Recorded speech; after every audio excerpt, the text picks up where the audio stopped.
Shalom, puji Tuhan saudaraku, hari ini kita ada di hari ke-10 dalam gerakan membaca Alkitab.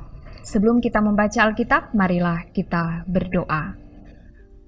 Kami bersyukur kepadamu ya Tuhan, karena Engkau menuntun kami boleh ada di hari ke-10 dalam program gerakan membaca Alkitab. Diberkatilah setiap orang yang akan mengambil bagian dalam membaca Alkitab di hari ini. Kiranya tuntunan kuasa Roh Kudus menaungi kehidupan kami semua, agar supaya apa yang akan kami baca dapat kami mengerti dan dapat kami lakukan. Dalam nama Yesus kami berdoa. Amin. Saudaraku, pembacaan Alkitab di hari ke-10 dalam Kejadian pasal 29 dan pasal 30. Demikian firman Tuhan. Kemudian berangkatlah Yakub dari situ dan pergi ke negeri Bani Timur. Ketika ia memandang sekelilingnya, dilihatnya ada sebuah sumur di padang, dan ada 3 kumpulan kambing domba berbaring di dekatnya.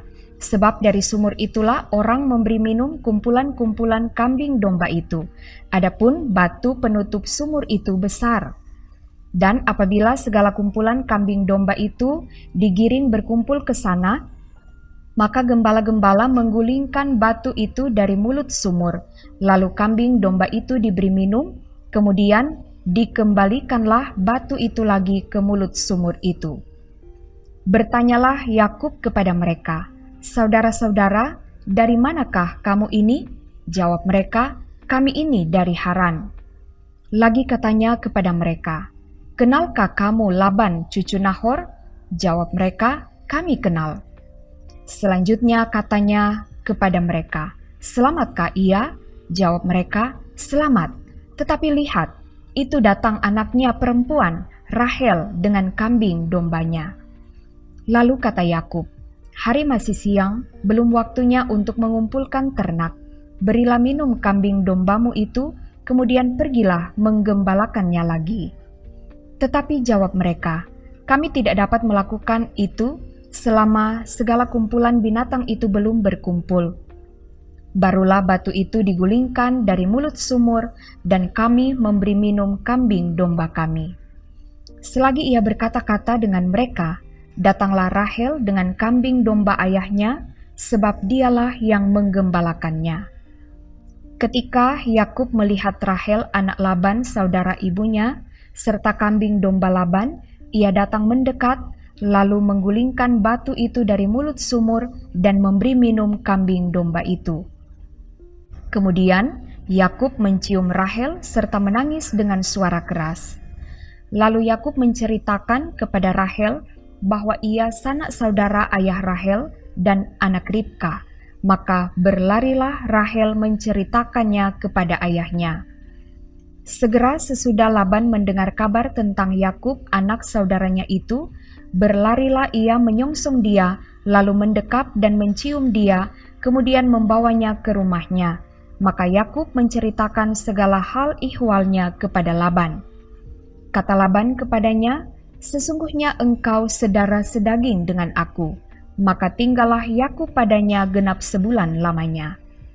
Kemudian berkatalah Laban kepada Yakub, "Masakan karena engkau adalah sanak saudaraku, engkau bekerja padaku dengan cuma-cuma? Katakanlah kepadaku apa yang patut menjadi upahmu." Laban mempunyai 2 anak perempuan, yang lebih tua namanya Lea, dan yang lebih muda namanya Rahel. Lea tidak berseri matanya, tetapi Rahel itu elok sikapnya dan cantik parasnya. Yakub cinta kepada Rahel, sebab itu ia berkata, "Aku mau bekerja padamu 7 tahun lamanya untuk mendapat Rahel anakmu yang lebih muda itu." Sahut Laban, "Lebih baiklah ia kuberikan kepadamu daripada kepada orang lain, maka tinggallah padaku." Jadi bekerjalah Yakub 7 tahun lamanya untuk mendapat Rahel itu, tetapi yang 7 tahun itu dianggapnya seperti beberapa hari saja karena cintanya kepada Rahel. Sesudah itu berkatalah Yakub kepada Laban, berikanlah kepadaku bakal istriku itu, sebab jangka waktuku telah genap, supaya aku akan kawin dengan dia." Lalu Laban mengundang semua orang di tempat itu dan mengadakan perjamuan. Tetapi pada waktu malam, diambilnyalah Lea anaknya, lalu dibawanya kepada Yakub, maka Yakub pun menghampiri dia. Lagi pula, Laban memberikan Silpa budaknya perempuan kepada Lea anaknya itu menjadi budaknya.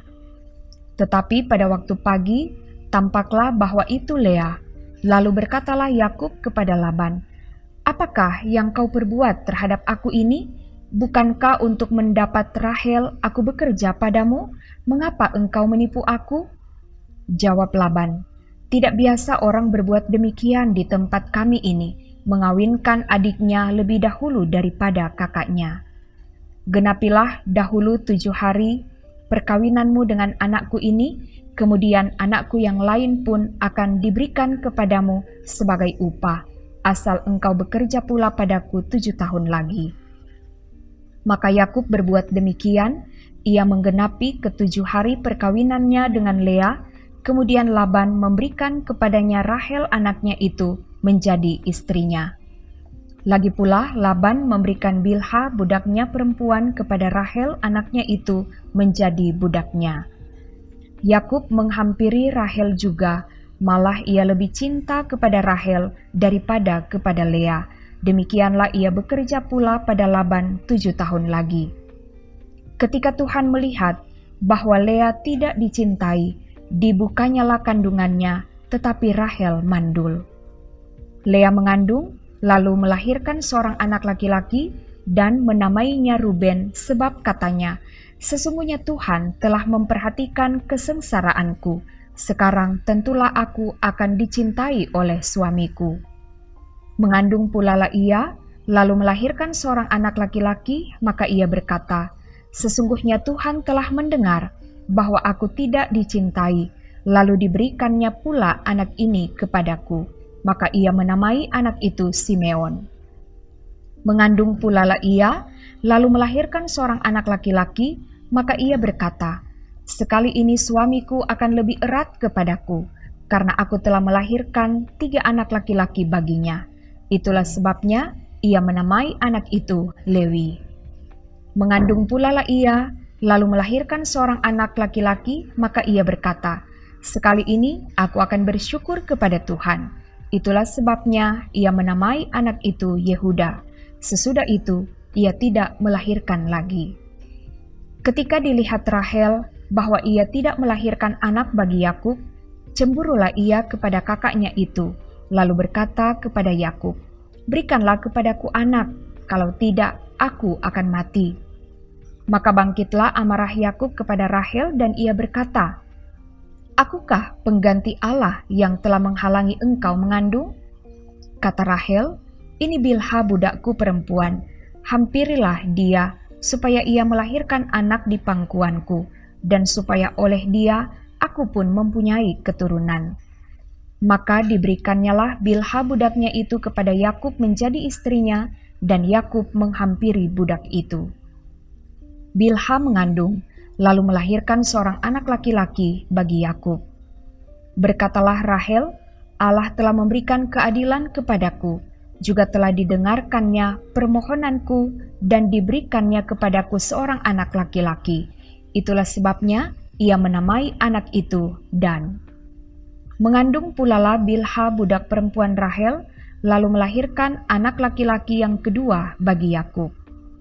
Berkatalah Rahel, "Aku telah sangat hebat bergulat dengan kakakku, dan aku pun menang."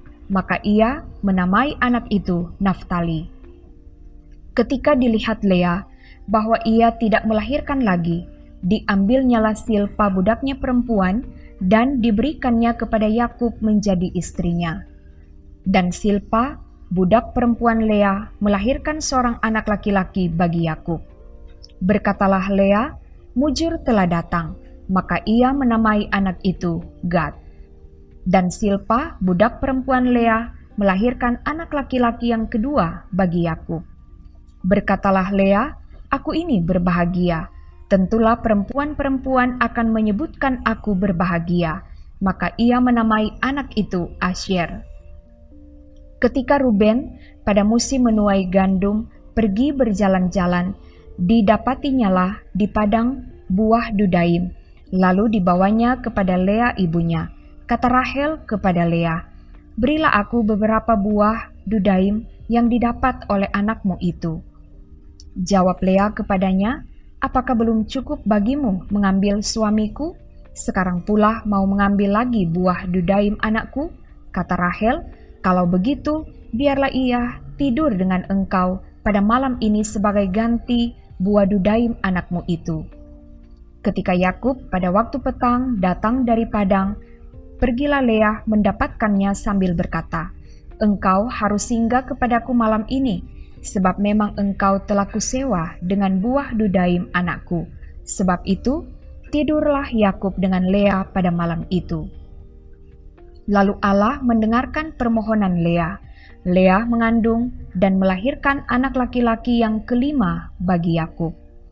Lalu kata Lea, "Allah telah memberi upahku, karena aku telah memberi budakku perempuan kepada suamiku." Maka ia menamai anak itu Isakar. Kemudian Lea mengandung pula dan melahirkan anak laki-laki yang keenam bagi Yakub. Berkatalah Lea, "Allah telah memberikan hadiah yang indah kepadaku. Sekali ini suamiku akan tinggal bersama-sama dengan aku, karena aku telah melahirkan 6 orang anak laki-laki baginya." Maka ia menamai anak itu Sebulon. Sesudah itu ia melahirkan seorang anak perempuan dan menamai anak itu Dina. Lalu ingatlah Allah akan Rahel. Allah mendengarkan permohonannya serta membuka kandungannya. Maka mengandunglah Rahel dan melahirkan seorang anak laki-laki. Berkatalah ia, "Allah telah menghapuskan aibku." Maka ia menamai anak itu Yusuf sambil berkata, "Mudah-mudahan Tuhan menambah seorang anak laki-laki lagi bagiku." Setelah Rahel melahirkan Yusuf, berkatalah Yakub kepada Laban, "Izinkanlah aku pergi, supaya aku pulang ke tempat kelahiranku dan ke negeriku. Berikanlah istri-istriku dan anak-anakku yang menjadi upahku selama aku bekerja padamu, supaya aku pulang, sebab engkau tahu betapa keras aku bekerja padamu." Tetapi Laban berkata kepadanya, "Sekiranya aku mendapat kasihmu, telah nyata kepadaku bahwa Tuhan memberkati aku karena engkau." Lagi katanya, "Tentukanlah upahmu yang harus kubayar, maka aku akan memberikannya." Sahut Yakub kepadanya, "Engkau sendiri tahu bagaimana aku bekerja padamu dan bagaimana keadaan ternakmu dalam penjagaanku. Sebab harta milikmu tidak begitu banyak sebelum aku datang, tetapi sekarang telah berkembang dengan sangat, dan Tuhan telah memberkati engkau sejak aku berada di sini. Jadi, bilakah dapat aku bekerja untuk rumah tanggaku sendiri?" Kata Laban, "Apakah yang harus kuberikan kepadamu?" Jawab Yakub, "Tidak usah kau berikan apa-apa kepadaku. Aku mau lagi menggembalakan kambing dombamu dan menjaganya, asal engkau mengizinkan hal ini kepadaku. Hari ini aku akan lewat dari tengah-tengah segala kambing dombamu dan akan mengasingkan dari situ setiap binatang yang berbintik-bintik dan berbelang-belang, segala domba yang hitam dan segala kambing yang berbelang-belang dan berbintik-bintik, itulah upahku. Dan kejujuranku akan terbukti di kemudian hari, apabila engkau datang memeriksa upahku, segala yang tidak berbintik-bintik atau berbelang-belang di antara kambing-kambing dan yang tidak hitam di antara domba-domba, anggaplah itu tercuri olehku." Kemudian kata Laban, "Baik, jadilah seperti perkataanmu itu." Lalu diasingkannyalah pada hari itu kambing-kambing jantan yang bercoreng-coreng dan berbelang-belang, dan segala kambing yang berbintik-bintik dan berbelang-belang, segala yang ada warna putih pada badannya, serta segala yang hitam di antara domba-domba, dan diserahkannyalah semuanya itu kepada anak-anaknya untuk dijaga. Kemudian Laban menentukan jarak 3 hari perjalanan jauhnya antara dia dan Yakub, maka tetaplah Yakub menggembalakan kambing domba yang tinggal itu. Lalu Yakub mengambil dahan hijau dari pohon hawar, pohon badam, dan pohon berangan. Dikupasnyalah dahan-dahan itu sehingga berbelang-belang sampai yang putihnya kelihatan. Ia meletakkan dahan-dahan yang dikupasnya itu dalam palungan, dalam tempat minum, kemana kambing domba itu datang minum, sehingga tepat di depan kambing domba itu. Adapun kambing domba itu suka berkelamin pada waktu datang minum. Jika kambing domba itu berkelamin dekat dahan-dahan itu, maka anaknya bercoreng-coreng, berbintik-bintik, dan berbelang-belang. Kemudian Yakub memisahkan domba-domba itu, dihadapkannya kepala-kepala kambing domba itu kepada yang bercoreng-coreng dan kepada segala yang hitam di antara kambing domba Laban. Demikianlah ia beroleh kumpulan-kumpulan hewan baginya sendiri dan tidak ditempatkannya pada kambing domba Laban. Dan setiap kali apabila berkelamin kambing domba yang kuat, maka Yakub meletakkan dahan-dahan itu ke dalam palungan di depan mata kambing domba itu, supaya berkelamin dekat dahan-dahan itu. Tetapi apabila datang kambing domba yang lemah, ia tidak meletakkan dahan-dahan itu ke dalamnya, jadi hewan yang lemah untuk Laban dan yang kuat untuk Yakub. Maka sangatlah bertambah-tambah harta Yakub, dan ia mempunyai banyak kambing domba, budak perempuan dan laki-laki, unta dan keledai. Demikian pembacaan Alkitab di hari yang ke-10. Terima kasih atas kesediaan saudara-saudara untuk bersama-sama membaca Alkitab di hari ini. Tuhan Yesus memberkati. Shalom.